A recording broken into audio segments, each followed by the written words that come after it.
যোৰহাটত পুনৰ এক চাঞ্চল্যকৰ হত্যাকাণ্ডই উত্তাল কৰি তুলিছে যোৰহাটৰ মৌবন্ধাৰ পুৰণি লাইন। য'ত পুৰণি লাইনৰ শিবুখৰীয়া নামৰ ব্যক্তিজনক মাইনুল ইছলামৰ দুই পুত্ৰ ৰণী আৰু ৰোহন নামৰ দুজন যুৱকে ঘৰৰ সন্মুখতে গুৰুকে প্ৰহাৰ কৰাৰ ফলত আজি মৃত্যু হয়। আৰু ইয়াৰ পিছতে পুৰণা লাইন আছে, এই পুৰণা লাইনত এক উত্তপ্ত পৰিস্থিতিৰ সৃষ্টি হৈছে মাইনুল ইছলামৰ বাসগৃহত। আৰু মাইনুল ইছলামৰ যি বাসগৃহ আছে তাতে শিবুখৰীয়াৰ মৃতদেহ ৰাখি প্ৰতিবাদ সাব্যস্ত কৰিছে। আৰু এই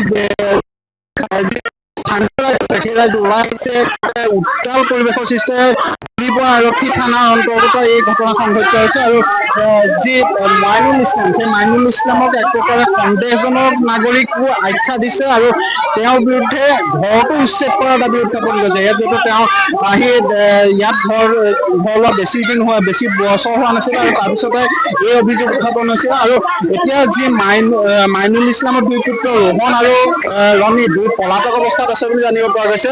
আমি কথা পাতিবলৈ চেষ্টা কৰিম। স্থানীয় ৰাইজ আছে, কি হৈছিলে প্ৰকৃততে, ঘটনাটো কেতিয়া হৈছিলে আৰু কি হৈছিলে, আজি এতিয়া কি পৰিৱেশ হৈ আছে? আজি এইটো পৰিৱেশ হোৱাৰ কাৰণ হৈছে কি মাইনুল ইছলামৰ পিতেক যিটো ৰহন আহমেদ আৰু ৰণী আহমেদ তাহাঁতি ইয়াতে পৰি থাকি গ'ল। ওচৰৰ মানুহ চাই পেলাই তাক উঠাই নিছে, উঠাই নি ঘৰত ৰাখিলে। তাৰপিছত আজি যেতিয়া খুব গাটো বেয়া হ'ল তেতিয়া পইচা 1000 দিছে ট্ৰিটমেণ্ট কৰাবলৈ। তো 1000 পইচা যে কিয় দিছিলে, যদি মৰা নাই পইচা কিয় দিছে? আজি যে পইচা 1000 দিছে, কোনো পইচা দিছে, এনেকৈ মাৰিছে মানে মাৰিব নাপায়। আৰু এইটো ঘৰ এতিয়া নতুনকৈ বহা আজি খুব বেছি 20 বছৰ হ'ব। এনেকৈ হ'লে মিয়া মুছলিম মানুহ আহি পেলাই যদি মাৰিব, আমাৰ হিন্দু মানুহ কোনো সহ্য কৰিব নহ'ব। আমাক ঘৰ উচ্ছেদ হ'ব লাগিব, তেতিয়াহ'লে আমি ডেড বডি নিওঁ। ঘৰ উচ্ছেদ নহ'লে আমি ডেড বডি ইয়াতে আছোঁ।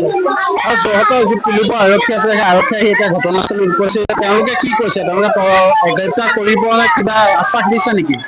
পুলিচৰ কাম কৰিছে, আমি 24 ঘণ্টাৰ পিছত এৰেষ্ট কৰি ল'ম, আপোনালোকে শান্ত হওক। কিন্তু আমি ৰাইজ মনা নাই, ৰাইজৰ ওপৰত কথা আছে, ৰাইজে মানিব তেতিয়া হ'ব। আৰু সেইটোৱে ইয়াত শিবুখৰীয়াৰ মৃতদেহ ইয়াতে সৎকাৰ কৰাৰ এক মানে প্ৰতিবাদী কাৰ্যসূচী হাতত লোৱাৰ কথা কৈছে।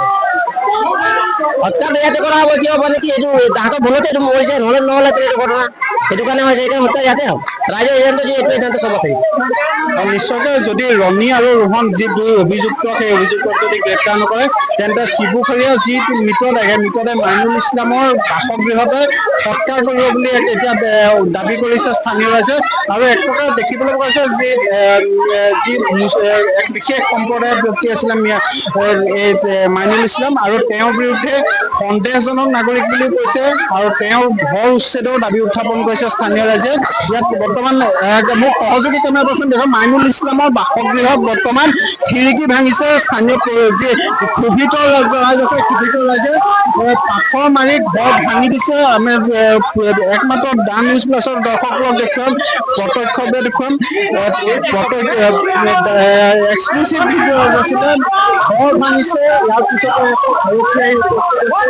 মাইনুল ইছলামৰ বাসগৃহত এনেদৰে শিলগুটি নিক্ষেপ কৰা হৈছে।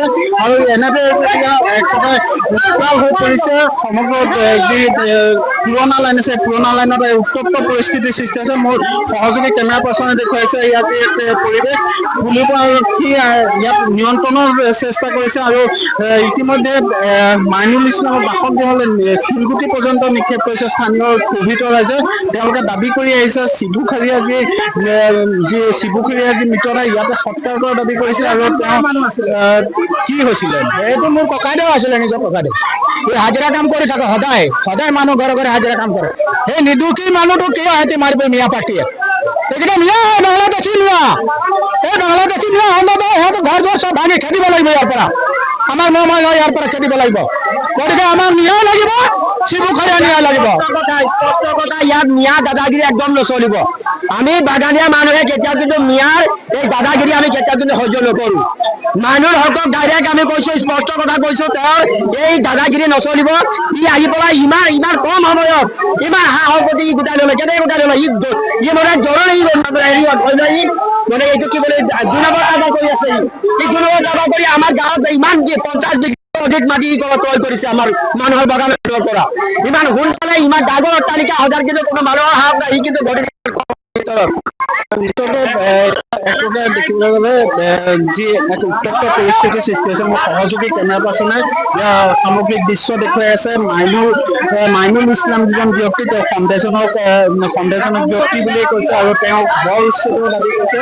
ইয়াত দেখা পোৱা যে মৃতদেহ লৈ বৰ্তমান এক উত্তপ্ত পৰিস্থিতিৰ সৃষ্টি। ইতিমধ্যে মাইনুল ইছলামৰ বাসগৃহলৈ শিলগুটি নিক্ষেপ কৰিছে আৰু এনেদৰে এতিয়া চিবুফেৰীয়া মৃতদেহ লৈ পেলাই এক প্ৰকাৰে উত্তাল প্ৰতিবাদৰ সৃষ্টি হৈছে মৌবন্ধাৰ পুৰণি লাইনত। যিকোনো খবৰৰ বাবে যোগাযোগ কৰক 7099017330 লগতে 7099017110 নম্বৰত।